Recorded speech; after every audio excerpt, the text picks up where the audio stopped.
Difícil imaginar como Arcane conseguiu combinar duas coisas tão perfeitamente: governantes e esgoto. Este é o Visão Libertária, sua fonte de informações descentralizadas e distribuídas.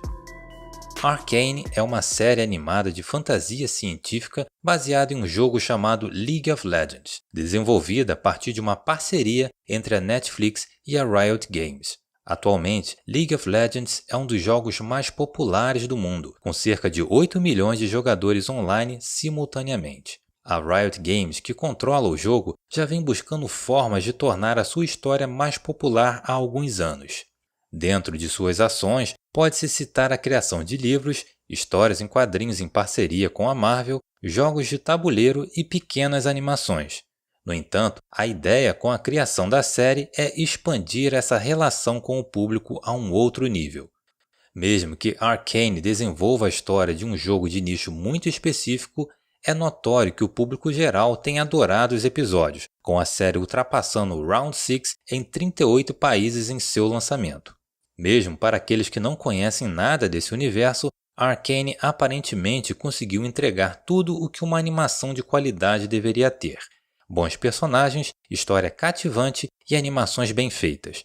Tanto é que a série alcançou incríveis 9.4 pontos no IMDb, site em que os usuários classificam séries, sendo a melhor pontuação de uma série da Netflix nesse ranking.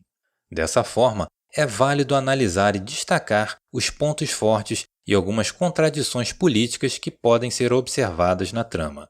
Mas, antes disso, cabe fazer a apresentação do universo em que se passa a série e como ele funciona, pois isso auxiliará no entendimento das intrigas em Arcane.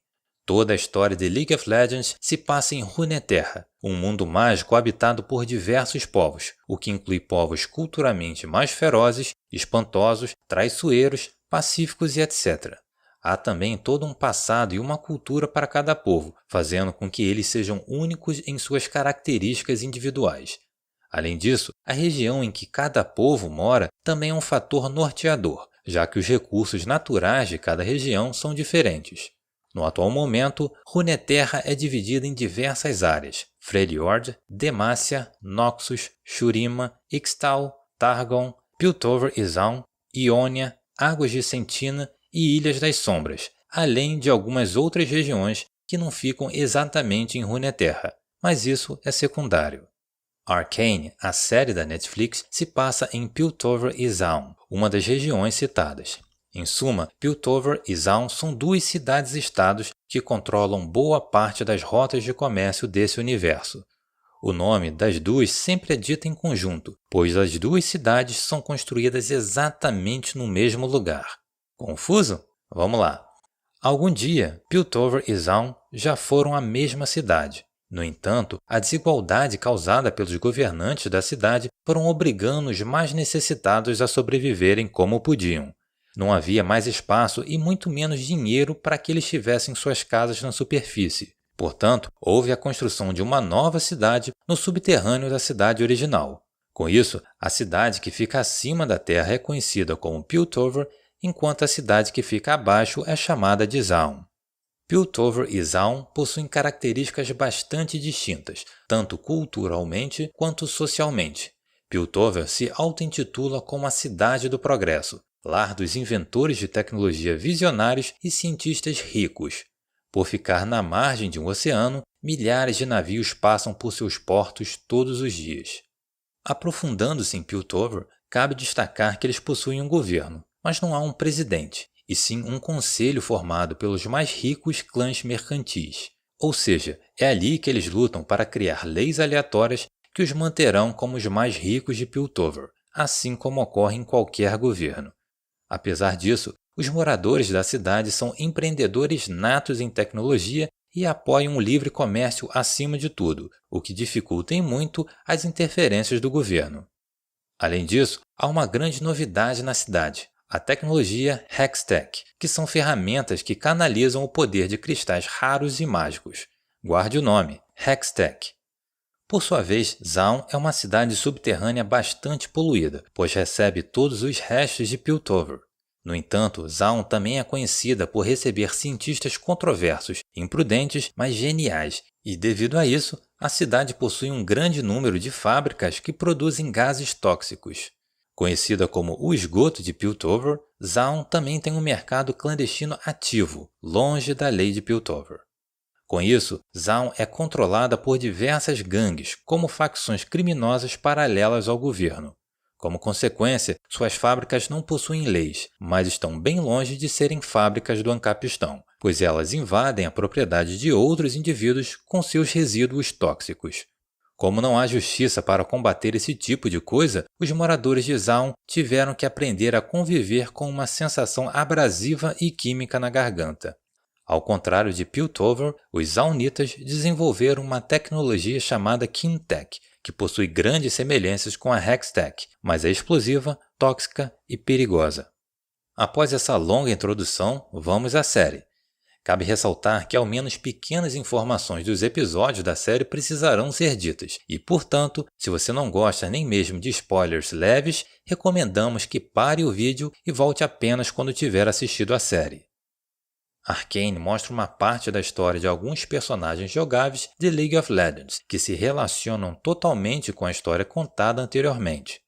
Logo no início da série, vemos a criação da tecnologia Hextech e como os governantes de Piltover se opuseram ao progresso que eles tanto dizem defender. Primeiro, houve a tentativa de proibição. Após não conseguirem, tentaram aumentar a burocracia na produção de ferramentas Hextech. Assim como na realidade, burocrata algum é a favor do progresso, a não ser o de si próprio e de seus amigos.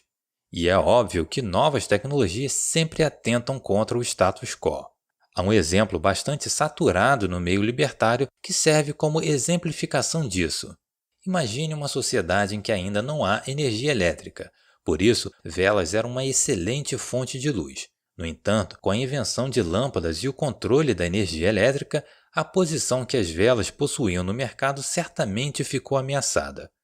O que políticos fariam em uma situação dessas? Deixariam o livre mercado agir e deixar que as pessoas adotem as lâmpadas livremente ou cederiam à pressão das fábricas de velas que já são grandes e possuem um mercado consolidado, dando milhões de impostos por ano ao governo? Em Arcane, temos a exata representação desse dilema político. Burocratas não gostaram de novas tecnologias e fizeram de tudo para impedir o criador da tecnologia Hextech de seguir com seu projeto. Ainda bem que Satoshi Nakamoto se mantém anônimo. Quanto a Kimtech, não há muito o que argumentar. São ferramentas danosas ao corpo, mas se o indivíduo está as usando de forma pacífica e sabe dos perigos ao próprio corpo, isso é totalmente libertário. No entanto, as ferramentas Kimtech são utilizadas majoritariamente pela facção criminosa que controla Zaun, o que as torna armas nas mãos dos criminosos. Assim como na realidade, toda facção criminosa concorre com a maior facção criminosa de todas, o Estado. Ao final do processo, a luta entre o Estado e facções é uma luta por quem vai ter o direito de praticar violência em uma região delimitada. E o embate entre Zaun e Piltover demonstra claramente isso. E é claro, não poderia se deixar de falar sobre os conchavos que ambas as máfias fazem entre elas. Os chefões de Piltover e Zaun a todo momento estão fechando acordos sobre quem vai pagar por determinado crime ou quem será morto. Ao final, as duas máfias sabem que uma competição faria com que as duas saíssem no prejuízo. Por isso, acordos são necessários para que ambas continuem parasitando suas sociedades em paz. Ainda assim, há como se discutir sobre se Zaun e Piltover são símbolos de livre mercado. Se Zaun tem um mercado negro, isso quer dizer que Piltover não é tão liberal assim, ao ponto de deixar um livre comércio puro.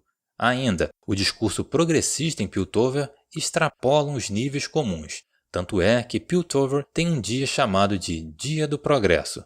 E sabemos, por experiência própria, que carregar a palavra progresso na bandeira, afinal, só quer dizer uma coisa: socialismo atrás de socialismo. Além disso, é evidente também que elas não possuem sistema de justiça privados. Tanto Piltover e Zaun são cidades que possuem alguma máfia no comando que ditam os rumos da sociedade. Mas Piltover, apesar de manter suas aparências na superfície terrestre como uma cidade pura e tecnológica, é tão podre quanto Zaun. Foram eles os responsáveis por invadirem e expulsarem os aunitas para o subterrâneo da cidade. Assim, criou-se uma divisão de classes, burocratas e corporativistas contra indivíduos destinados ao esgoto. Mesmo que muito pouco da violência de Zaun seja legítima defesa, é interessante refletir sobre isso. Até que ponto você deixará os burocratas te colocarem no esgoto? Obrigado por sua audiência. Esse artigo foi sugerido e escrito por Leandro Brito, revisado por Paulo Almeida e narrado por Luiz Edilé. Se você gostou desse vídeo, clique no ícone de curtir abaixo e compartilhe o vídeo em sua rede social. Se você deseja ser notificado de outros vídeos, se inscreva e depois clique no ícone da campainha. Até a próxima!